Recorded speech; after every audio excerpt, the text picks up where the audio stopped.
여러분, 인생에서 가장 찬란해야 할 34살에 세상이 통째로 무너지는 소리를 들어보신 적 있습니까? 여기 남편을 일찍 여의고 오직 자식과 돈이라는 감옥 속에서 30년 넘게 앞만 보고 달려온 한 여자가 있습니다. 이제는 남들이 우러러보는 억대 자산가 김 회장이라 불리지만 그녀의 화려한 침실은 31년째 차가운 냉기만 가득합니다. 회장님, 이번 강남 빌딩 계약 성사됐습니다. 라는 비서의 보고에도 정숙 씨의 마음은 공허한 바람만 불 뿐이죠. 그런데 어느 날 그녀의 철갑 같던 심장을 뒤흔드는 한 남자가 나타납니다. 그저 스쳐 지나가는 인연인 줄 알았는데 이 남자, 정숙 씨를 회장님이 아닌 여자로 부릅니다. 대체 이 남자의 정체는 무엇일까요? 그리고 31년간 굳게 닫혀있던 정숙 씨의 마음의 빗장은 열릴 수 있을까요? 65세에 시작된 이 기가 막힌 로맨스, 지금 바로 시작합니다. 본격적인 이야기에 앞서 구독과 좋아요는 정숙 씨의 새로운 사랑을 응원하는 큰 힘이 됩니다. 꾹 눌러주세요. 정숙 씨의 시계는 1993년 그 서늘했던 가을날에 멈춰 있습니다. 34, 한창 예쁘고 사랑받아야 할 나이에 그녀는 남편의 영정 사진을 받아들었습니다. 남편이 남긴 건 쥐꼬리만한 퇴직금이 아니라 여기저기서 빌려 쓴 시퍼런 빚더미와 이제 막 걸음마를 뗀 돌쟁이 아들이었습니다. 친정에서는 팔자 사나운 년이라며 문을 걸어 잠갔고 시댁에서는 네가 복이 없어 내 아들 잡아먹었다며 소금을 뿌렸습니다. 그때 정숙 씨는 결심했습니다. 울음은 사치다. 내 아들 입에 밥 들어가는 거 볼 때까진 나는 사람이 아니라 짐승으로 살겠다. 그날 이후 정숙 씨의 손목은 단 하루도 성할 날이 없었습니다. 새벽 3시 남들 다 자는 시간에 시장 바닥에 나가 비린내 나는 생선 대가리를 쳤고 한겨울 칼바람에 손가락이 터져 피가 흘러도 찬물에 손을 담갔습니다. 정수가라는 예쁜 이름 대신 야 이년아 생선 아줌마라는 욕설이 그녀의 이름이 되었습니다. 그렇게 30년 정숙 씨는 악귀처럼 돈을 모았습니다. 시장 귀퉁이 작은 좌파는 반듯한 상가가 되었고 그 상가는 다시 강남의 번듯한 빌딩이 되었습니다. 이제 사람들은 그녀를 김 회장이라 부르며 고개를 숙입니다. 그녀가 입은 코트는 수백만 원을 호가하고 손가락엔 알이 굵은 다이아몬드가 빛나지만 정작 그녀의 속살은 30년 전 생선 비린내가 배어있던 그때처럼 늘 고독하고 시립니다.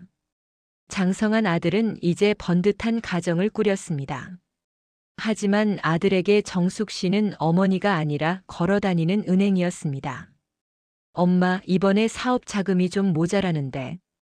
어머니, 애들 유학비는 어떻게 하죠? 아들의 전화는 늘 돈으로 시작해서 돈으로 끝납니다. 며느리는 화려한 보석을 선물할 때만 가식적인 웃음을 보였죠. 그러던 어느 비 오는 화요일 오후였습니다. 여느 때처럼 고급 세단을 타고 이동하던 중 정숙 씨는 갑자기 차를 세우라고 말합니다. 30년 전 자신이 피눈물을 흘리며 장사를 하던 그 시장 골목 입구였습니다. 왠지 모를 이끌림에 차에서 내려 우산을 펴든 정숙 씨. 화려한 구두가 빗물 웅덩이에 젖는 것도 잊은 채 걷던 그녀 앞에 운명 같은 그림자가 들이웁니다. 고급 외제차의 경적 소리도 돈 계산하는 기계 소리도 들리지 않는 그 좁은 골목에서 정숙 씨는 자신의 우산 속으로 불쑥 들어온 거친 손마디를 마주하게 됩니다. 잠시만 실례하겠습니다. 비가 너무 세차서요. 낡았지만 깨끗한 셔츠 소매, 그리고 은은하게 풍기는 따스한 나무 향기. 그건 정숙 씨가 평생 잊고 살았던 사람의 온기였습니다. 고개를 들어 마주한 남자의 눈빛은 억대 자산가 김 회장이 아닌 여자 김정숙을 꿰뚫어 보는 듯 했습니다. 여러분, 평생을 자식과 돈을 위해 사느라 정작 거울 속의 자신을 잊어버리진 않으셨나요? 남들이 부러워하는 성공을 거두었지만 정작 마음 누일 곳 하나 없는 정숙 씨의 모습이 혹시 우리의 모습은 아닐까요? 만약 여러분 앞에 30년 만에 설렘이 찾아온다면 당신은 그 우산을 함께 쓰시겠습니까? 좁은 우산 아래 빗소리가 유난히 크게 들립니다. 정숙 씨는 옆에 선 남자의 어깨가 자신의 어깨와 아주 살짝 스치듯 닿을 때마다 온몸에 전기가 흐르는 것 같은 기분을 느꼈습니다. 수천억 대 계약서에 도장을 찍을 때도, 날고 기는 사업가들 앞에서 호통을 칠 때도 눈 하나 깜짝하지 않던 정숙 씨였습니다. 그런데 이 이름 모를 남자의 체온 앞에서 그녀의 손끝은 갈대처럼 속절없이 흔들립니다. 옷이 많이 젖으셨네요. 비가 쉽게 그칠 것 같지 않은데. 이 근처에 제가 자주 가는 작은 칼국수 집이 있습니다. 괜찮으시면 잠시 비를 피하며 몸이라도 좀 녹이시겠어요? 남자의 목소리는 낮고 깊었습니다. 세련된 말투는 아니었지만 그 안에는 묘하게 사람의 마음을 무장해제시키는 다정함이 배어 있었죠. 정숙 씨는 평소라면 바쁘다거나 모르는 사람과는 식사하지 않는다며 차갑게 거절했을 겁니다. 하지만 그날은 마치 무언가에 홀린 듯 그녀의 입술이 먼저 반응했습니다. 그러죠. 따뜻한 국물이 생각나던 참이었어요.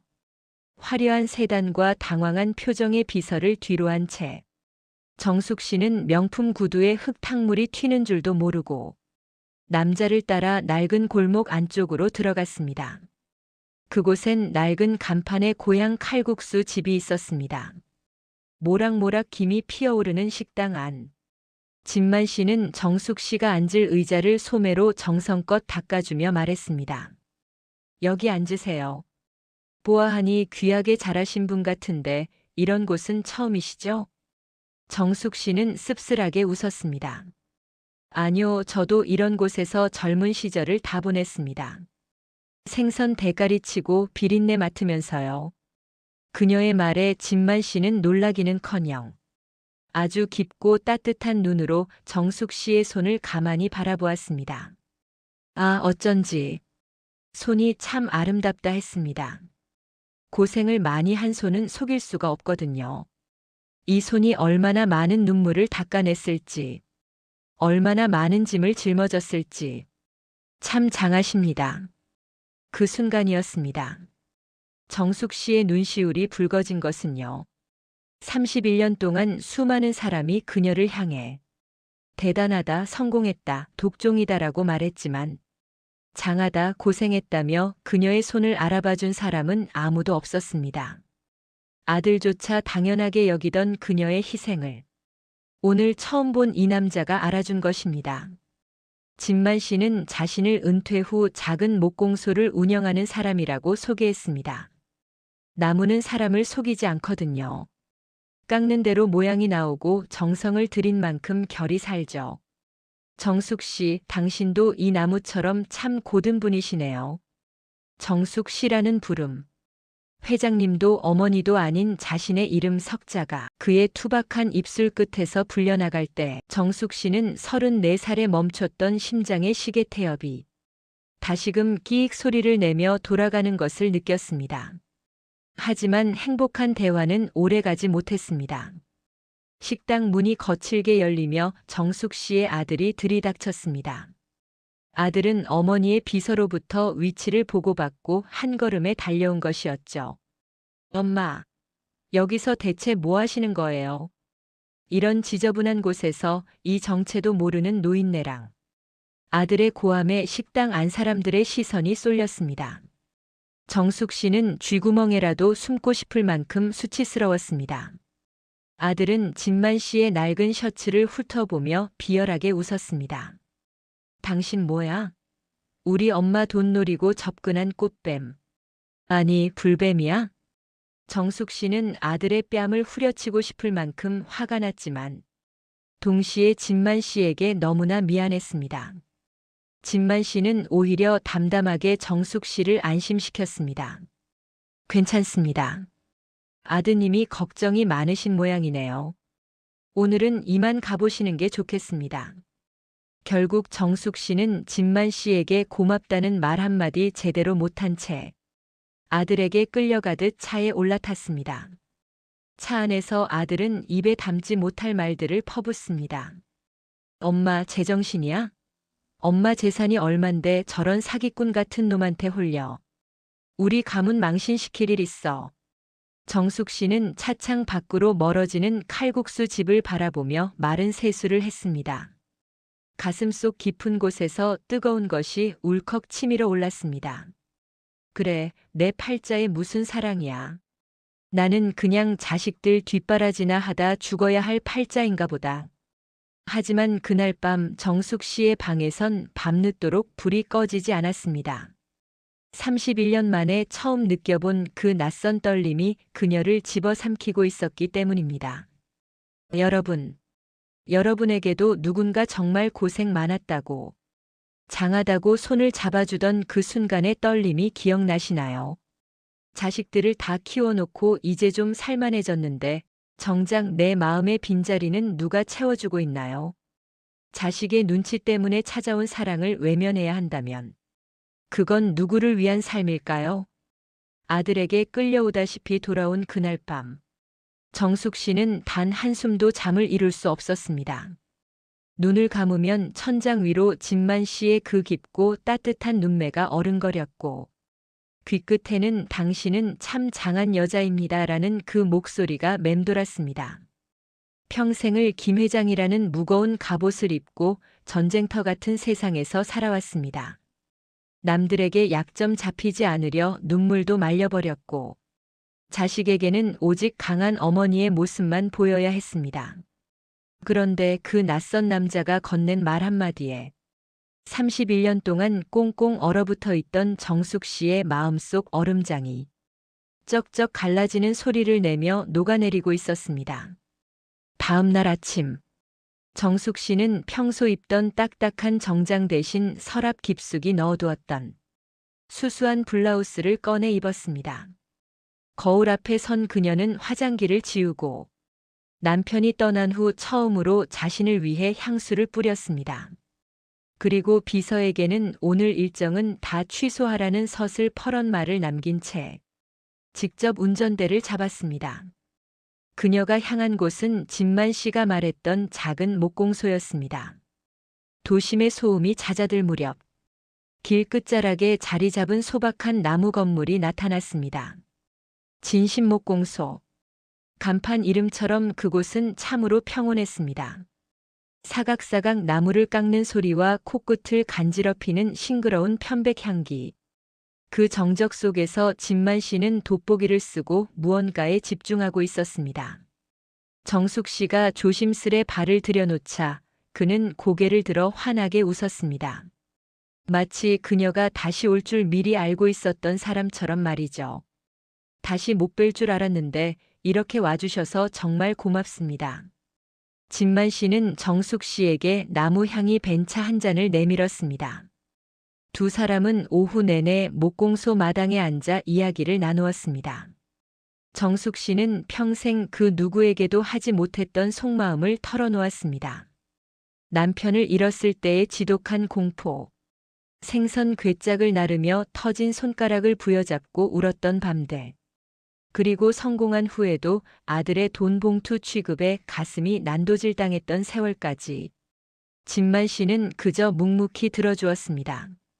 그 흔한 충고 한마디 없이 그저 정숙 씨의 이야기에 고개를 끄덕이며 그녀의 아픔을 함께 견뎌주었습니다. 그리고는 옆에 있던 나무 조각 하나를 집어들더니 정성스레 깎기 시작했습니다. 잠시 후 그의 손에서 탄생한 것은 아주 투박하지만 정교하게 깎인 나무 빗이었습니다. 그 빗등에는 정숙이라는 이름이 예쁘게 새겨져 있었습니다. 정숙 씨, 비싼 보석은 남들에게 보여주기 위한 것이지만 이 빗은 오직 당신만을 위한 겁니다. 힘들 때마다 이걸로 머리를 빗어보세요. 엉킨 머리카락처럼 꼬였던 마음도 다 풀릴 겁니다. 정숙 씨는 그 작은 나무 빗을 손에 쥐었습니다. 수억 원을 호가하는 다이아몬드 반지를 꼈을 때보다 훨씬 더 묵직한 감동이 가슴을 때렸습니다. 아, 이게 행복이구나. 돈으로 살 수 없는 누군가가 나만을 위해 시간을 쓰고 정성을 들이는 것. 이게 진짜 사랑이구나. 하지만 정숙 씨의 행복은 그리 오래 가지 못했습니다. 목공소 근처 골목에 검은색 외제차 한 대가 멈춰 섰습니다. 차 안에서 이 광경을 지켜보고 있던 사람은 바로 정숙 씨의 며느리였습니다. 며느리는 비열한 미소를 지으며 휴대전화를 꺼내 들었습니다. 두 사람이 웃으며 대화하는 모습. 진만 씨가 정숙 씨의 손을 가만히 잡아주는 모습이 찰칵 소리와 함께 사진 속에 담겼습니다. 어머님, 이제 다 끝나셨네요. 그 어마어마한 빌딩들 저 노인네한테 줄 수는 없죠. 며느리의 도끼 어린 혼잣말이 비가 그친 오후의 공기를 차갑게 얼려버렸습니다. 정숙 씨는 다가올 폭풍을 예감하지 못한 채 생애 가장 환한 미소를 지으며 진만 씨와 작별 인사를 나누고 있었습니다. 30년 만에 찾은 그녀의 봄날 위에 시커먼 먹구름이 몰려오고 있었습니다. 여러분에게도 돈이나 지위가 아닌 오직 나라는 사람 그 자체를 봐주는 누군가가 있습니까? 평생을 자식 뒷바라지에 재산을 일궈놨더니 정작 자식들은 내 행복보다 내 지갑을 더 걱정하고 있지는 않나요? 여러분이라면 자식의 눈치를 보느라 이 소중한 인연을 포기하시겠습니까? 행복은 찰나였고 대가는 가혹했습니다. 목공소에서 돌아온 정숙 씨를 기다리고 있는 것은 따뜻한 저녁 식사가 아니라 거실을 가득 채운 서늘한 공기와 살벌한 눈빛들이었습니다. 아들과 며느리는 이미 거실 소파에 자리를 잡고 앉아 정숙 씨를 신문하듯 기다리고 있었습니다. 탁자 위에는 며느리가 낮에 몰래 찍었던 사진들이 마치 범죄 현장의 증거물처럼 흩어져 있었습니다. 어머니, 이게 대체 뭐 하시는 짓이에요? 아들의 목소리는 낮았지만 칼날처럼 날카로웠습니다. 정숙 씨는 가슴이 철렁 내려앉았지만 짐짓당당하게 대답했습니다. 오랜만에 마음이 맞는 친구를 만났을 뿐이다. 그게 무슨 큰 죄라도 되니? 하지만 그 대답은 불에 기름을 부은 격이었습니다. 아들은 자리에서 벌떡 일어나 소리를 지르기 시작했습니다. 친구. 65세 나이에 저런 초라한 노인네랑 손을 맞잡고 웃는 게 친구예요. 온 동네 사람들이 비웃을 일이라고요. 어머니 재산이 얼만데. 저런 꽃뱀 같은 놈한테 홀려요? 며느리는 옆에서 거들며 한술 더 떴습니다. 어머니, 저희가 어머니를 위해 얼마나 애쓰는지 아시잖아요. 그 노인네 딱 봐도 어머니 돈 보고 접근한 거예요. 요즘 황혼 사기가 얼마나 무서운지 모르세요.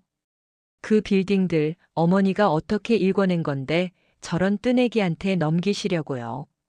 며느리의 눈에는 시어머니에 대한 걱정이 아니라 혹시라도 자기들에게 돌아올 유산이 줄어들까봐 전전긍긍하는 탐욕이 이글거리고 있었습니다. 정숙 씨는 기가 막혔습니다. 평생을 비린내 나는 생선 상자를 나르며 자식 놈들 기죽지 않게 하려고 자신은 구멍난 속옷을 입으면서도 아들에게는 최고급 수트를 입혔습니다. 아들이 사업하다 말아먹은 수억의 빚을 갚아줄 때도 그녀는 원망 한마디 하지 않았습니다. 그런데 이제 와서 자식들이 자신의 인생을 가문 망신이라 치부하고 자신의 감정을 노망으로 몰아가고 있었습니다. 내 재산이다. 내가 피땀 흘려번 내 돈이고 내 인생이야. 내가 누구를 만나든 너희가 무슨 상관이냐. 정숙 씨가 처음으로 자식들 앞에서 사자처럼 포효했습니다. 하지만 아들은 눈 하나 깜짝하지 않았습니다. 오히려 차가운 미소를 지으며 말했습니다. 어머니 상황 파악이 안 되시나 본데. 어머니 정신이 온전치 않으신 것 같아 이미 성년후견인 신청 준비 끝냈습니다. 이제부터 모든 인감 도장과 통장 관리 제가 직접 합니다. 그날 밤부터 정숙 씨의 집은 화려한 감옥이 되었습니다. 아들은 가사 도우미에게 명령해 정숙 씨의 외출을 철저히 감시하게 했고 휴대전화까지 빼앗아 버렸습니다. 어머니, 반성 좀 하세요. 그 노인네 잊을 때까지 외출은 꿈도 꾸지 마세요. 정숙 씨는 굳게 닫힌 방문 앞에 주저앉아 오열했습니다. 창밖으로 보이는 화려한 강남의 야경이 오늘따라 유난히 시리게 느껴졌습니다. 내가 저 많은 불빛 중 빌딩 몇 채를 가졌으면 무엇하나. 정작 내 마음 하나 누일 곳이 없고 내 진심을 들어줄 자식 하나 없는데. 정숙 씨는 서랍 속에 몰래 숨겨두었던 진만 씨의 나무빗을 꺼내 들었습니다. 투박한 나무의 질감이 손바닥에 닿자 다시금 눈물이 왈칵 쏟아졌습니다. 진만 씨, 당신도 나 때문에 곤욕을 치르고 있는 건 아니겠죠? 나 같은 여자 만나서 당신의 평온한 삶이 망가지는 건 아닐까요? 정숙 씨는 자식들이 주는 고통보다 자신이 사랑하는 사람이 다칠까봐 그것이 더 두려웠습니다. 효도라는 이름의 탈을 쓴 자식들의 탐욕이 정숙 씨의 숨통을 조여오고 있었습니다. 여러분, 부모가 평생을 바쳐 일군 재산이 과연 자식들의 것인가요? 부모가 나이가 들면 자신의 행복을 선택할 권리조차 사라지는 것일까요? 효도라는 명목하에 부모의 인생을 가로막고 있는 자식들의 모습. 혹시 우리 주변의 이야기는 아닐까요? 방 안에 갇힌 지 일주일째. 정숙 씨는 시금전폐하며 시들어갔습니다. 화려한 샹들리에 아래서 먹는 비싼 죽보다 진만 씨와 함께 먹던 그 소박한 칼국수 국물이 미치도록 그리웠습니다.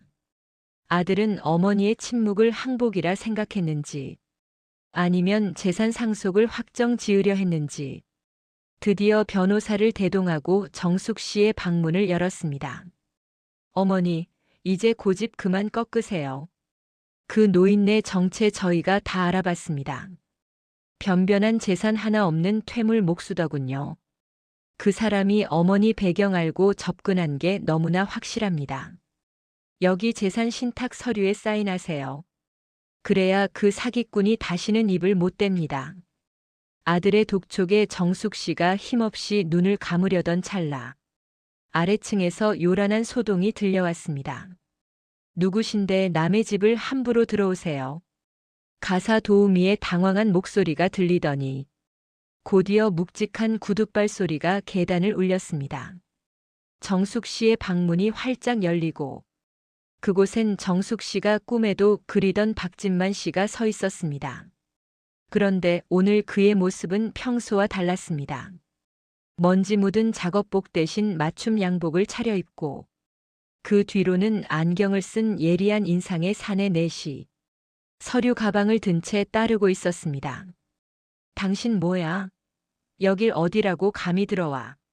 아들이 삿대질하며 달려들자 진만 씨 뒤에 서 있던 사내 중 한 명이 차갑게 가로막았습니다. 함부로 손대지 마십시오. 이분은 국내 5대 로펌의 고문이시자 자산 규모 1조 원대의 상록복지재단 이사장이신 박진만 회장님이십니다. 아들과 며느리의 얼굴이 순식간에 백지장처럼 변했습니다. 뭐라고요? 회장님? 그럴 리가. 그냥 목수 아니었어? 진만 씨는 경악한 자식들을 무시한 채 침대에 앉아있는 정숙 씨에게 다가갔습니다. 그는 조심스럽게 정숙 씨의 야윈 손을 잡았습니다. 정숙 씨, 미안합니다. 내 정체를 숨긴 건 당신이 내 돈이 아니라 내 마음을 봐주는 사람이라는 걸 알았을 때 그 평범한 시간이 너무나 소중해서 그랬습니다. 하지만 이제는 내가 당신을 지켜야 할 때인 것 같군요. 진만 씨는 뒤를 돌아 아들에게 서류 한 뭉치를 던졌습니다. 그건 아들이 그동안 정숙 씨 몰래 법인 자금을 유용하고 해외 도박으로 탕진했던 증거들이 담긴 감사 보고서였습니다. 내 목공소에 찾아와 돈 봉투를 던지더군요. 우리 어머니 근처에 얼씬도 하지 말라고. 당신이 걱정한 건 어머니의 명예가 아니라 어머니가 돌아가신 후 당신의 빚을 갚아줄 그 빌딩들이었겠지. 진만 씨의 일갈에 아들은 다리에 힘이 풀려 주저앉았습니다. 며느리는 벌벌 떨며 진만 씨의 눈치를 살피기 시작했습니다. 나는 이미 내 재산의 절반을 사회에 환원했고 남은 여생은 사랑하는 사람과 보내기로 결심했습니다.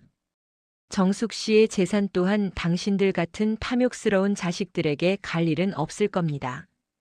우리가 함께 운영할 재단으로 귀속될 테니까요. 진만 씨의 선언은 정숙 씨에게는 구원이었고 자식들에게는 사형 선고와 같았습니다. 정숙 씨는 진만 씨의 손을 잡고 자리에서 일어났습니다. 31년 전 남편을 잃고 홀로 섰던 그날처럼 그녀의 눈빛이 다시금 매섭게 빛났습니다. 내 인생에서 가장 잘한 일은 너희를 키운 게 아니라 오늘 이 사람의 손을 잡은 것이구나.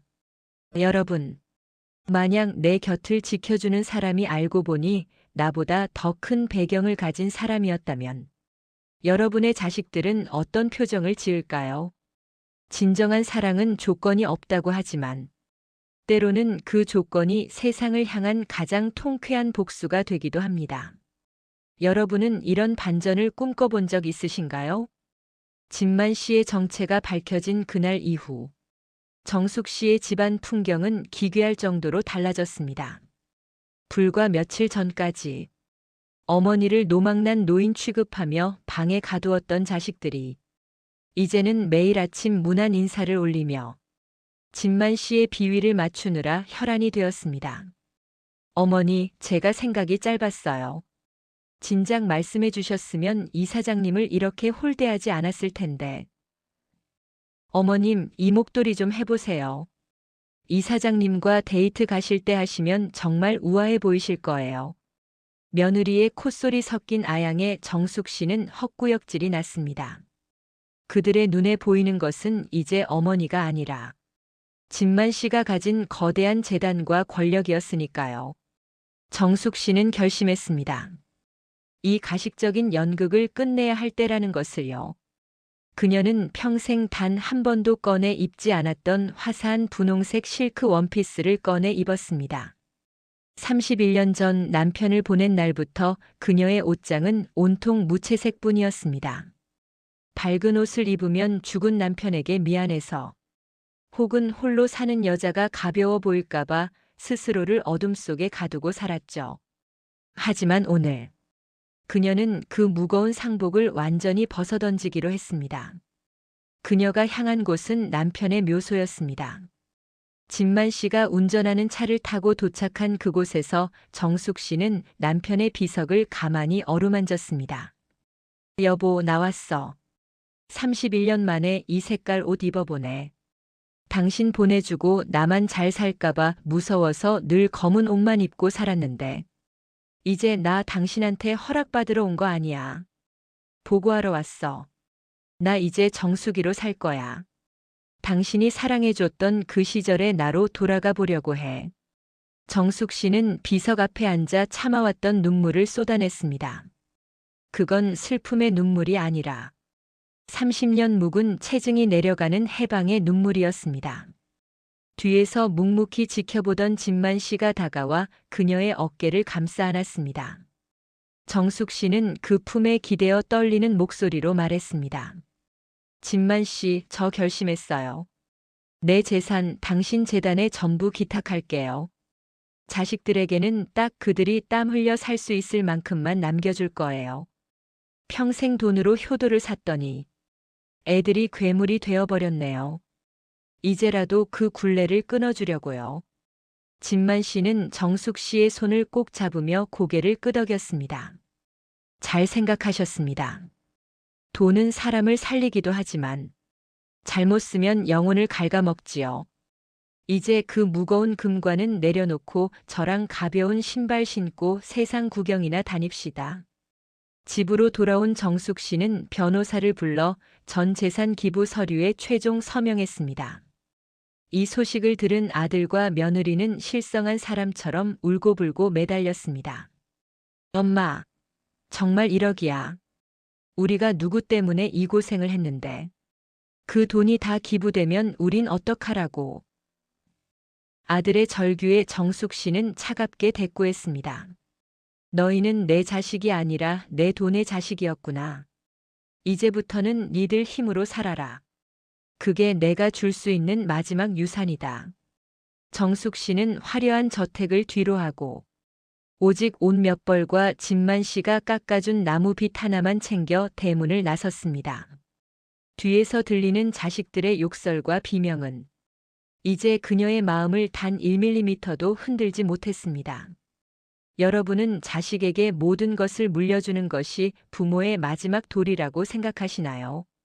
아니면 자식에게 자립의 기회를 주고 나의 남은 생을 위해 그 결실을 사용하는 것이 맞을까요? 평생을 짊어진 그 무거운 상복과 금관. 이제는 여러분도 벗어던질 용기가 있으신가요? 모든 굴레를 벗어던진 정숙 씨와 진만 씨의 여행은 그야말로 꿈만 같았습니다. 평생 강남의 화려한 네온사인 아래서 숫자 전쟁을 벌이던 그녀가 이제는 남해의 은빛 파도를 보며 커피 한 잔의 여유를 즐깁니다. 이름 모를 시골 장터에서 1,000원짜리 풀빵을 사 먹으며 깔깔대고 웃는 정숙 씨의 얼굴은 34 그 시절의 소녀처럼 맑게 개어 있었죠. 하지만 시는 이 평화로운 황혼의 로맨스를 시샘이라도 한 것일까요? 남해 해안도로를 달리던 어느 오후였습니다. 차 안에서 진만 씨가 불러주는 옛 노래에 맞춰 박수를 치던 정숙 씨의 안색이 갑자기 창백해졌습니다. 가슴을 쥐어짜는 통증, 숨이 쉬어지지 않는 공포가 그녀를 덮쳤습니다. 평생을 악으로 버텨온 그녀의 심장이 이제야 쉴 곳을 찾았다고 생각한 순간 비명을 지르며 멈춰버린 것입니다. 정숙 씨, 정숙 씨 정신 차려요. 진만 씨의 처절한 외침을 끝으로 정숙 씨의 세상은 암흑으로 뒤덮였습니다. 응급실 복도는 차가운 정적으로 가득 찼습니다. 수술실 위의 빨간 불빛은 2시간이 지나도록 꺼질 줄 몰랐고 진만 씨는 평생 처음으로 신 앞에 무릎을 꿇었습니다. 제발, 저 여자의 인생이 너무 가여워서 그럽니다. 이제 겨우 이름으로 불러주기 시작했는데, 이제 겨우 웃기 시작했는데, 이렇게 데려가시면 안 됩니다. 제 심장을 떼어가셔도 좋으니 제발 살려만 주십시오. 진만 씨의 떨리는 손에는 정숙 씨가 분신처럼 여기던 그 나무빗이 꽉 쥐어져 있었습니다. 그 소식을 듣고 달려온 아들과 며느리는 병원 복도에서도 정신을 차리지 못했습니다. 그들의 입에서 나온 첫마디는 정숙 씨의 아니가 아니었습니다. 이사님, 아니 이사장님, 우리 어머니 기부 서류. 그거 아직 공증 완벽하게 안 끝난 거죠. 아까 그 변호사 어디 갔습니까? 아들의 낮은 속삭임이 진만 씨의 귀에 비수처럼 박혔습니다. 진만 씨는 평생 느껴보지 못한 살에 섞인 분노를 느꼈습니다. 당신들, 사람 맞나? 당신 어머니가 지금 사경을 헤매고 있는데 고작 그 종이 쪼가리 걱정뿐이야. 당장 내 눈앞에서 사라져. 한 번만 더 돈 얘기 꺼내면 내 손에 죽을 줄 알아. 진만 씨의 사자 같은 포효에 아들은 움찔하며 뒤로 물러섰습니다. 중환자실 차가운 침대 위. 산소호흡기에 의지한 채 잠든 정숙 씨의 영혼은 기나긴 어둠의 터널을 걷고 있었습니다. 저 멀리 먼저 떠난 남편이 보였습니다. 여보, 나 이제 당신 곁으로 갈까요? 나 너무 힘들게 살았죠? 남편은 슬픈 미소를 지으며 고개를 저었습니다. 그리고 뒤를 돌아보라고 손짓했습니다. 그곳엔 진만 씨가 있었습니다. 정숙 씨의 야윈 손을 자기 뺨에 대고 뜨거운 눈물을 흘리며 그녀의 이름을 부르고 있었습니다. 정숙아, 정숙아, 제발 눈 좀 떠봐. 나랑 같이 가기로 한 곳이 아직 너무 많잖아. 나 혼자 두고 가면 어떡해. 그 눈물 한 방울이 정숙 씨의 손등에 툭 하고 떨어지는 순간 기적이 일어났습니다. 멈췄던 그녀의 의식이 요동치기 시작했습니다. 아, 나를 위해 울어주는 사람이 있구나.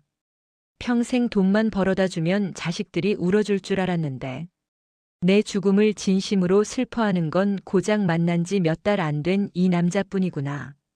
정숙 씨는 필사적으로 손가락 끝을 움직였습니다. B- 소리를 내며 수평선을 그리던 모니터의 그래프가 다시금 불규칙하고 힘찬 박동을 그리며 살아났습니다. 의사들이 달려오고 진만 씨는 바닥에 주저앉아 어린아이처럼 오열했습니다. 일주일 뒤 가까스로 의식을 회복한 정숙 씨가 처음 본 것은 초췌하다 못해 반쪽이 된 진만 씨의 얼굴이었습니다. 정숙 씨는 산소 마스크 너머로 힘겹게 입술을 뗐습니다. 바보같이. 왜 자지도 않고 여기 있어요? 나 안 도망가는데. 진만 씨는 그녀의 손에 입을 맞추며 웃었습니다. 어디 가기만 해봐요. 지구 끝까지 쫓아갈 거니까. 정숙 씨는 깨달았습니다. 죽음의 문턱에서 그녀를 끌어올린 것은 비싼 수술비도 자식들의 기도도 아닌 오직 자신을 정수기로 사랑해준 한 남자의 진심 어린 눈물이었다는 것을요. 만약 여러분이 오늘 밤 쓰러진다면 여러분의 곁에서 통장 잔고가 아닌 당신의 숨소리에 귀를 기울여줄 사람이 있습니까? 자식을 위해 평생을 바쳤지만 정작 내가 아플 때 내 손을 잡아주는 건 누구인가요?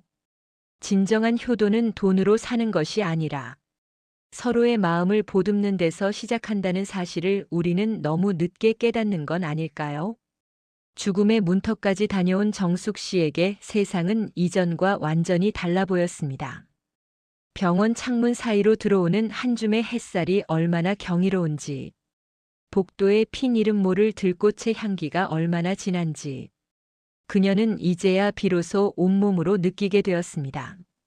정숙 씨는 퇴원하던 날, 자신을 데리러 온 아들과 며느리를 향해 마지막 인사를 건넸습니다. 너희를 미워하지 않는다. 다만, 이제는 너희의 어머니가 아니라 김정숙이라는 한 여자로 살아가려 한다. 내 재산은 약속대로 모두 기부했다.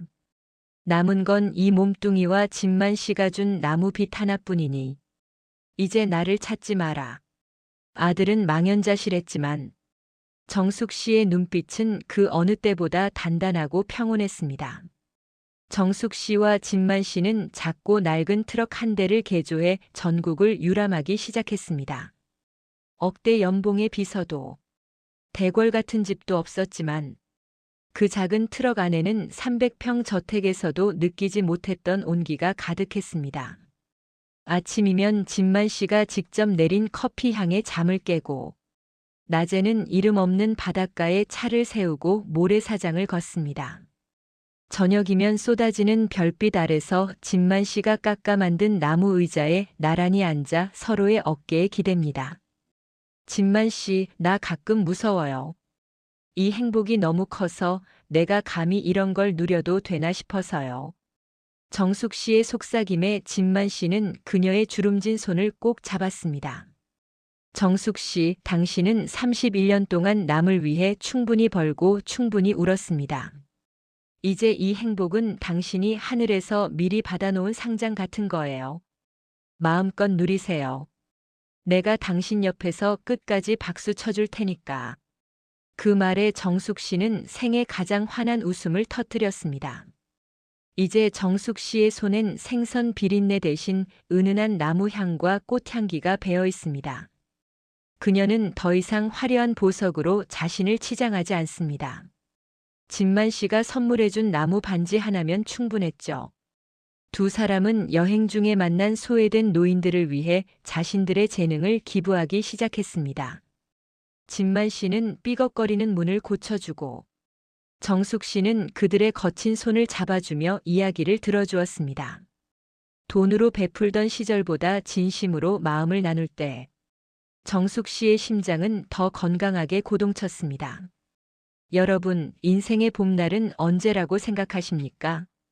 파릇파릇한 20살인가요? 아니면 자식들 다 키워놓은 40인가요? 정숙 씨는 말합니다. 내가 내 이름을 찾고 나를 진심으로 사랑해주는 사람과 마주 앉아 웃을 수 있는 바로 지금이 인생의 가장 화창한 봄날이라고요. 65. 누군가는 저무는 해라고 말하지만 정숙 씨에게는 이제 막 떠오르는 태양입니다. 남편을 일찍 여의고 상복 속에 갇혀 살던 34세 정숙이는 이제 없습니다. 오직 자신의 인생을 스스로 써내려가는 당당한 65의 정숙 씨가 있을 뿐입니다.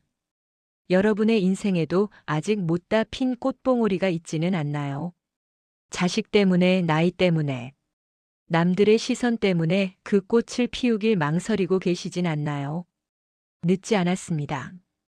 인생은 언제나 지금 이 순간부터 다시 시작할 수 있으니까요. 지금까지 김정숙 여사의 감동적인 황혼 로맨스였습니다. 여러분의 새로운 시작을 진심으로 응원합니다. 영상이 좋으셨다면 구독과 좋아요, 알림 설정까지 꼭 부탁드립니다. 시청해주셔서 감사합니다. 만약 오늘이 인생의 마지막 날이라면 당신은 무엇을 가장 후회하시겠습니까? 더 벌지 못한 돈인가요? 아니면 한 번도 나 자신을 위해 살아보지 못한 나날들인가요? 지금 당신 옆에 있는 그 사람에게, 그리고 거울 속의 자신에게 고생했다, 사랑한다고 말해주는 건 어떨까요?